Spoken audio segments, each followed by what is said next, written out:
네, 시황 분석과 2월에 대한 전망치 이야기 나눠보셨고요. 이제 구체적으로 업종과 종목을 파헤쳐 보도록 하겠습니다. 자, 2025년 우리 시장을 끌어줄 만한 유망주, 주도주 어디서 찾아야 될지 저희가 몇 가지 좀 의견을 취합해서 추려봤는데요. AI부터 바이오까지 다양합니다. 저희가 되는 한 또 다양하게 의견들을 좀 섭렵해 볼까 하는데 먼저 김동화 대표님. 네. 가장 궁금하신 게 오늘장 이번 주는 아무래도 AI와 반도체 쪽이실 것 같아요. 대장주도 또 껴있고 한데 이쪽에 대한 시나리오는 어떻게 보고 계세요? 그 반도체 투자를 많이 했던 것은 그 AI 로봇, 그 자율주행 등의 이 산업 발달이 커지면서 이 고성능 칩에 대한 이 수요가 그만큼 좀 커졌기 때문이라고 좀 볼 수 있는데요. 이제 이러한 가운데에서 이 중국의 딥시크 AI로 인해서 이 AI 소프트웨어의 이 활용이 커졌다는 것으로 좀 시청자분들이 좀 보실 수가 있을 것 같습니다. 이제 김 대표가요, 이 딥시크에게 한번 깔아서 이 주식해서 돈 버는 방법 해서 제가 한번 물어봤는데요. 네. 예, 딥시크가 거기에 대한 답을 뭐라고 얘기했냐면 리스크 관리를 하라고 얘기하더라고요. 그래요? 예, 그다음에 네. 이제 기술적 분석과 기본적 분석, 그다음에 이제 상황 분석을 얘기를 하면서 이 테슬라랑 엔비디아를 어떻게 투자를 해야 되느냐, 이제 그걸 얘기를 하고 과거의 데이터를 통해 가지고 또 정답을 딱 주더라고요. 그래서 이런 서비스 차원이구나 저도 깜짝 놀랐는데요. 이 딥시크의 창업자가 이 금융 알고리즘을 통해 가지고 좀 큰 돈을 좀 벌었다고 합니다. 이렇듯 AI 금융이라든가 여기에 이제 바이오 제약 또 자율주행, 그다음에 이제 교육 학습 분야 등을 통해 가지고 이 AI 관련한 이 소프트웨어 관련 주식들이 아마도 2월 달에 강세 흐름을 계속적으로 좀 보여줄 것 같습니다. 이제 그 중에서 몇몇 금일 같은 경우에는 이제 강세 종목군이 많이 있었는데 대형주를 좋아하신다면은 네이버와 카카오를 좀 보시도록 하겠고요. 네. 그다음에 약간 중소형 종목으로 좋아한다면은 셀바스 AI와 이 한글과 컴퓨터가 실적이 가장 개선율이 좋으니까요. 한번 관심 있게 보시기 바랍니다. 관심 주까지 함께 주셨고요. AI 쪽은 이제 뭐 산업 관련 이슈도 있습니다만 버블 논란도 수익성이나 버블 쪽에 대한 우려감도 있거든요. 김호영 대표님의 시각 다시 한번 좀 들어볼까요? 사실 AI 논란은 뭐 지난해부터 계속 돼 왔습니다. 이게 거품이냐 아니냐 이런 얘기 너무 많이 나왔었죠. 근데 사실 거품이냐 아니냐를 판가름하는 기준은 아무도 제시할 수가 없고요.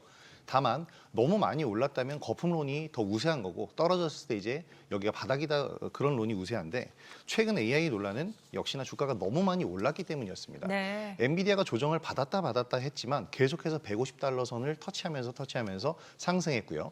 SK 하이닉스 같은 경우에도 실적 발표와 함께 최고점을 한번 또 최고점은 아니지만 20만 원 돌파하면서 급등을 보였었던 지난주였습니다. 따라서 굳이 딥시크의 영향이 아니더라도 이제 조정이 가능했던 시점이고 딥시크는 트리거가 됐다. 근데 앞서 말씀드린 것처럼 이 딥시크는 이미 지난해 12월에 나왔는데 굳이 지금 악재로 작용할 이유는 없다라는 게 제 생각이고요. 이 이후의 움직임은 저는 뭐 이익은 대표님의 의견에 전적으로 동의하는데 사실 AI 관련주의 시세 움직임은 하드웨어 관련주들이 먼저 움직인 다음에 그다음에 소프트웨어 관련주들이 움직입니다.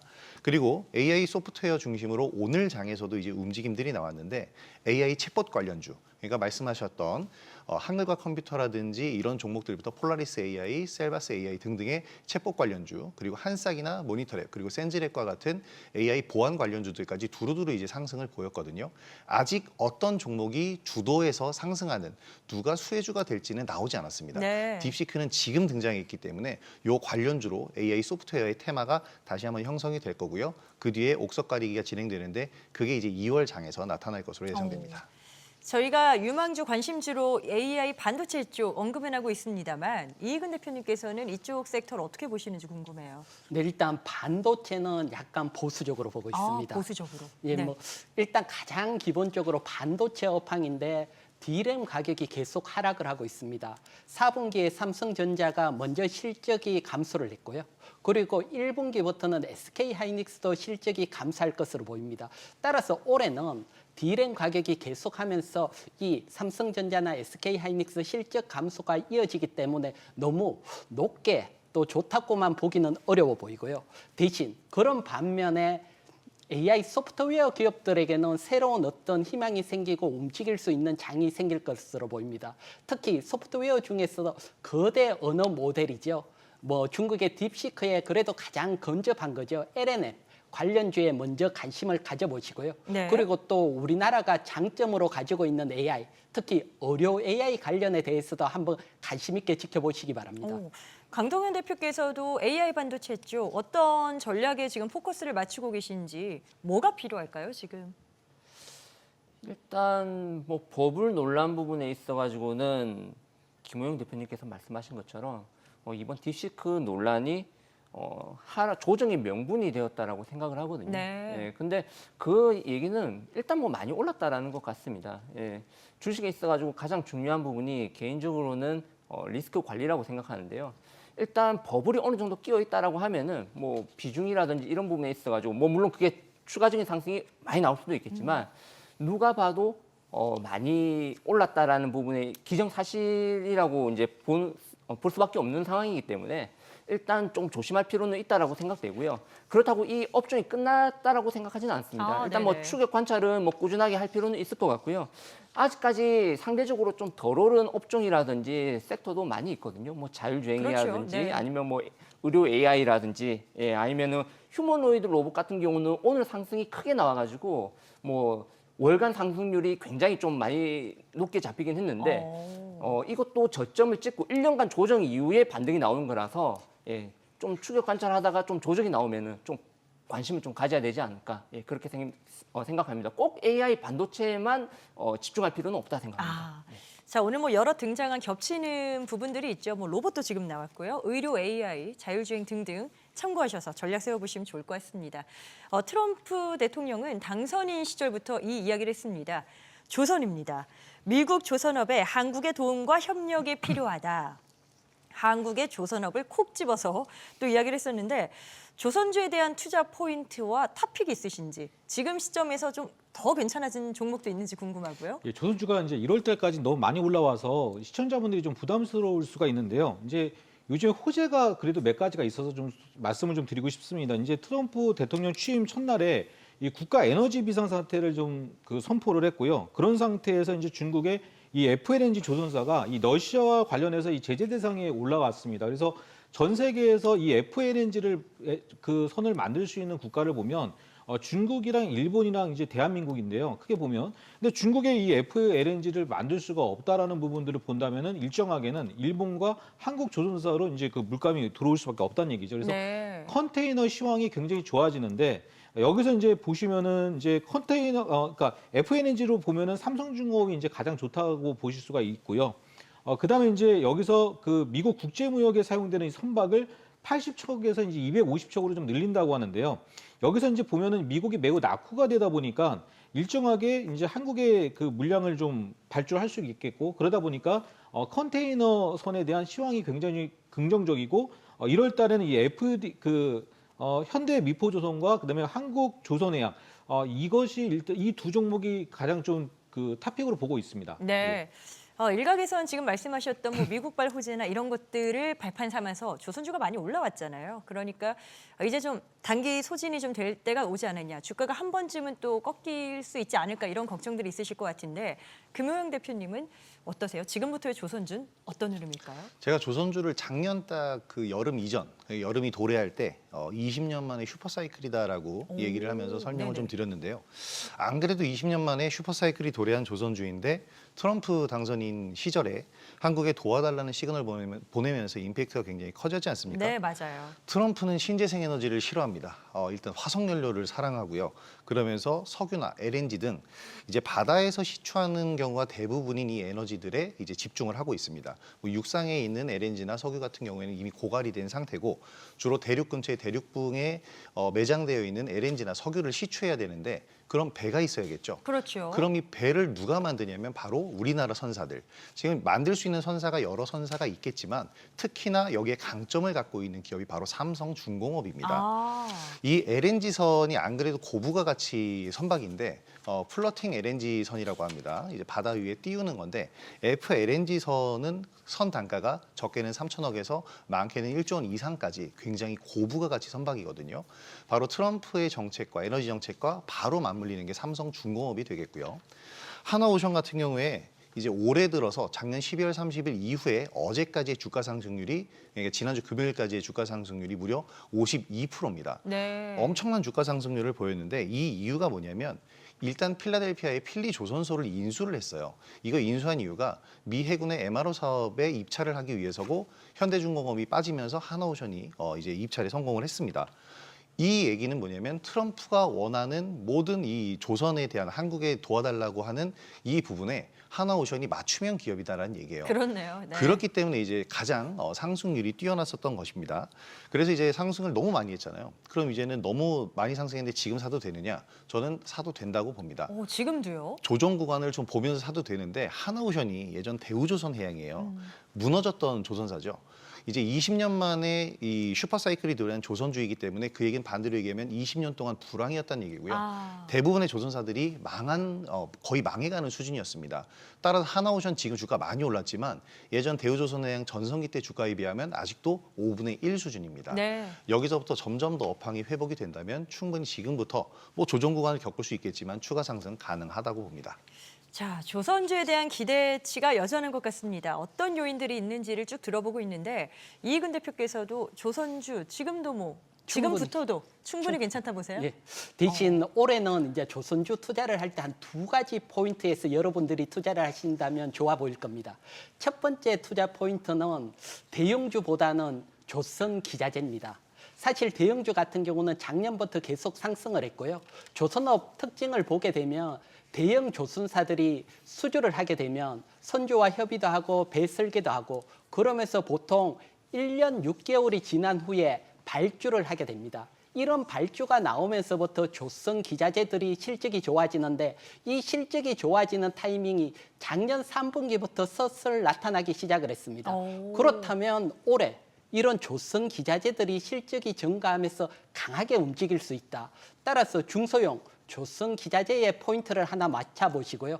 그리고 두 번째 투자 포인트는 역시 LNG입니다. LNG. 예, 네. LNG 같은 경우는 역시 트럼프 최대 수혜를 기대할 수 있습니다. 트럼프가 당선됐기 때문에 미국의 LNG 프로젝트가 훨씬 증가를 하고 또 LNG 수출이 재개될 겁니다. 그렇다면 LNG 관련된 종목들이 강하게 움직일 수 있습니다. 따라서 LNG와 중소형 조선주 관점에서 투자 포인트를 잡아보시고요. 또 관련주를 보신다면 태광, 동성화인텍, 오리엔트 전공, 탑픽으로 한번 유심히 살펴보시기 바랍니다. 이익은 대표께서는 말씀 주신 대로 조선 기자재 쪽 이쪽에 대한 또 관심을 언급을 하시네요. 강동현 대표께서는 어떤 쪽으로 지금 뭐 지켜보고 계신지 유망주까지 좀 알려주실까요? 저는 미국과의 이 조선업에 대한 협력 부분의 핵심은 이 미 해군의 재건이라고 생각을 합니다. 그렇기 때문에 미 해군 MRO 사업의 그 라이센스를 취득하고 있는 하나오션이나 HD 현대중공업 이 네네. 두 종목은 빠질 수가 없다 생각되고요. 그리고 실제로 윤석열 대통령과 트럼프 그때 이제 당선인이었죠. 작년 11월에 첫 통화를 하면서 이제 그때부터 조선업이 강세를 보이기 시작했는데 가장 상승률이 좋았던 종목이 하나오션과 HD 현대중공업. 예, 그리고 그 얘기가 처음에 나왔을 때 중소형주 중에서 가장 상승 탄력이 좋았던 종목이 현대힘스입니다. 그렇기 때문에 이 세 종목은 꾸준한 관찰이 필요하다 생각되고요. 그리고 상승폭도 그때 대비해서 지금까지 가장 높거든요. 이 두 종목이 네. 대형주 중에서는. 그렇다라고 하면은 이게 뭐 개인이 조금씩 사서 이렇게 주가를 올린 게 아니라 외국인 투자자들, 기관 투자자들, 스마트머니가 이제 대량으로 매수를 한 거기 때문에 이 주가 상승률은 상당한 의미를 가지고 있다라고 생각합니다. 너무 쉽게 꺾이지는 않을 수도 있겠네요. 예, 네. 그렇기 때문에 좀 길게 한 해 농사를 짓는다 생각을 하고 긴 호흡으로 이렇게 접근을 하는 게 중요하다라고 생각을 합니다. 네, 네 분과 함께 조선주에 대한 전략도 꼼꼼하게 챙겨봤습니다. 다음은 이제 유망 업종, 관심 업종으로 저희가 전력기기로 넘어가 보도록 하겠습니다. 일단 실적은 좋죠. 국내 전력기기 3사 HD 현대일렉트릭, 효성중공업, LS일렉트릭 기대감은 여전합니다. 문제는 이제 궁금한 건 그래서 지금도 접근이 가능한가 이 포인트가 될 것 같은데 부담이 꽤 있어요, 대표님. 이거 어떻게 가져가는 게 좋을까요? 사실은 이제 2024년도에 주도 주고 나면은 이제 전력기기 많이 올라왔는데요.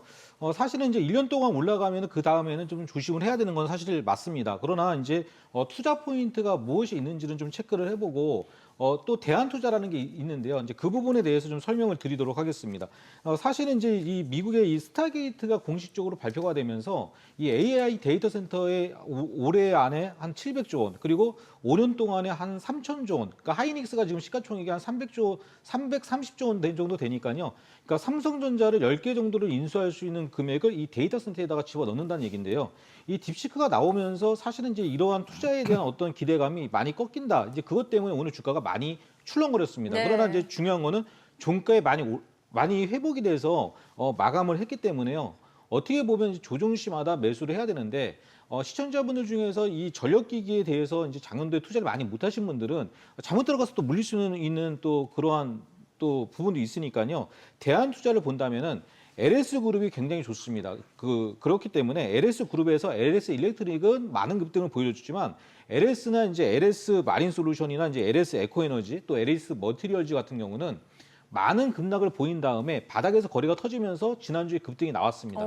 그래서 거래가 급증이 나올 때에는 잘만 투자를 하신다면 거기서 투자 수익 굉장히 많이 챙길 수 있다. 그렇게 보여주고 있습니다. 어떻게 또 대안적인, 대체적인 투자가 가능할지까지 말씀을 주셨네요. 김호영 대표님도 저희가 전력 설비주를 참 여러 차례 말씀을 드리고 있어요. 그만큼 뭐 지금 시장의 중심격에 있기도 하고 관심도 높은 그런 부분인데 가격 부담 이런 측면들은 어떻게 대응하는 게 좋을까요? 많이 올랐기 때문에 가격 부담이 있는 건 사실입니다. 근데 그 가격 부담을 오늘 좀 해소를 해주지 않았나요? 많이 빠지면서 좀 해소를 해줬고 사실 HD 현대일렉트릭이 실적 발표를 하면서 사상 최대 실적을 발표한 지난주에 시가를 고점으로 해서 장대 음봉이 나왔습니다. 그러면서 급락을 보였고 그 뒤로 이제 상승 흐름 나오면서 스타게이트 이슈를 타고 지난주 금요일에 이제 신고가 45만 원 자리를 터치를 한 거였는데요.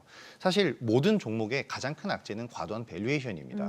많이 오른 만큼 또 하락을 하는 거고 하락을 했는데 다음 상승의 명분을 찾으면 다시 상승할 수 있다고 생각을 합니다. 지금 전력 설비 역시 AI가 아니더라도 북미 지역 송전망의 슈퍼사이클이 도래한 시점이고 이거에 맞물려서 실적이 좋아지고 있는데 여기 LA 산불 피해 복구 작업까지 또 진행을 해야 되기 때문에 단기적인 이슈까지도 있습니다. AI 논란 때문에 오늘 하락을 했다고 하는데요. 우리가 생각의 관점을 조금 바꿔보면 지금 중국에서 나온 딥시크는 알고리즘의 연구 기술력으로 인해서 현존 최고의 AI를 만들었습니다. 근데 지금 미국이 이 알고리즘을 따라가지 못한다면 반대로 생각했을 땐 AI 데이터 센터라도 확충해서 물량 공세로라도 이 승부에서 좀 승부를 걸어봐야 되거든요. 스타게이트 프로젝트는 이로써 오히려 더 적극적으로 저는 진행될 수 있을 거다라고 생각이 되고요. 네네. 엄청난 소비 전력이 이 데이터 센터에 들어가기 때문에 전력 설비 관련주들 올해 슈퍼사이클 기조를 더 이어갈 것으로 저는 생각하고 있습니다. 자, 앞으로 흐름이 어떨지 대표님들의 의견을 쭉 들어보고 있는데 리스크 관리 차원은 뭐 어떤 종목에서나 다 똑같은 거잖아요. 이익은 대표님 시각도 바로 이어서 가볼게요. 네, 일단 뭐 전력기기 같은 거 업황이 살아있고 또 많은 분들이 관심을 가질 수 있습니다. 하지만 주가가 먼저 얼마나 올랐나 한번 설명을 드리면 2022년 저점 대비 HD 현대일렉트릭 같은 경우는 2,400%, 즉 24배 이상 상승을 했습니다. 그러니까 정말 부담이 갈 수밖에 없는 위치고요. 물론 작년보다 실적이 좋았습니다. 하지만 실적보다도 주가가 더 강하게 상승한 측면이 충분히 있습니다. 그래서 이런 종목을 매매할 때는 명확한 손절 라인을 반드시 가지고 매매를 하셔야 됩니다. 예, 제가 HD 현대일렉트릭 같은 경우는 어디에 보통 손절 라인을 잡고 보면 좋으냐. 1월 20일 강하게 한번 하락을 하고 그리고부터 반등이 나왔는데 1월 20일 저점을 종가 기준으로 이탈을 한다. 그렇다면 일단 손절을 한번 해놓고 네네. 다음을 살펴봐야 됩니다. 따라서 많이 상승한 전력기계에 관심이 있으신 분들은 반드시 매수할 때 나는 언제 리스크 관리한다. 이 점은 반드시 생각하고 매매에 임하셔야 될 것 같습니다. 네, 어떻게 손절 라인을 잡을 수 있는지 구체적 종목까지 저희가 또 들어봤습니다. 강동현 대표님은 어떠세요? 전력기기 지금 저희가 많은 분들이 일단 고점 부담이 있는 것에는 많이 동의하십니다. 어떤 의견이세요? 저도 이익은 대표님께서 말씀하신 것처럼 22년 기준으로 해서 HD 일렉트릭이 이제 현대 일렉트릭이 상승한 차트를 보게 되면은 굉장하거든요. 아마 국내 기간 내에 가장 많이 오른 종목일 겁니다. 맞습니다. 예, 네. 그렇기 때문에 리스크 관리를 반드시 해야 되는 종목이라 생각되고요. 예, 그리고 이 전력기기 하지만 그 종목이 못 간다라고 하면은 다른 종목의 상승 탄력이 둔화될 수밖에 없을 거라고 생각을 합니다. 왜냐하면 그 종목이 대장주거든요. 네네. 예, 그렇기 때문에 만약에 전력기기에서 공략을 한다라고 하면은 HD 현대일렉트릭이 맞다라고 생각은 하지만 반드시 본인이 감당할 수 있는 그런 리스크 관리 구간을 설정을 해서 접근할 필요가 있다 생각되고요. 네. 그리고 중장기적으로 차트를 보시게 되면은 이 수렴하는 과정이 있었거든요. 이평선이 강하게 이렇게 올라가다가 한번 모이는 구간이 있었습니다. 조정을 받으면서 지금이 아마 그런 구간일 텐데 그렇다라고 하면은 현재 단기 하락이 끝난다라고 하면은 그때가 아마 단기 매수 관점으로 접근을 해도 괜찮지 않을까 그렇게 보고 있습니다. 네, 뭐 앞으로의 가능성은 여전합니다만 리스크 관리가 꼭 필요하다라고 지금 많은 분들이 동시에 언급하십니다. 전력 서비 관련주 전략까지 세워봤습니다. 저희가 지금 내용들 쭉 한번 말씀드리고 있는데 항상 투자의 최종 판단 그 책임은 투자자 본인에게 있다는 점, 그래서 항상 현명한 투자 하셔야 된다는 점 말씀드리겠고요. 주식 시장에 대한 여러 가지 정보 더 다양하게 원한다 하시는 분들은요. 카카오 채널에서 필살기 검색하시고 친구 추가해 주시면 됩니다. 다양한 정보 만나보시길 바랍니다.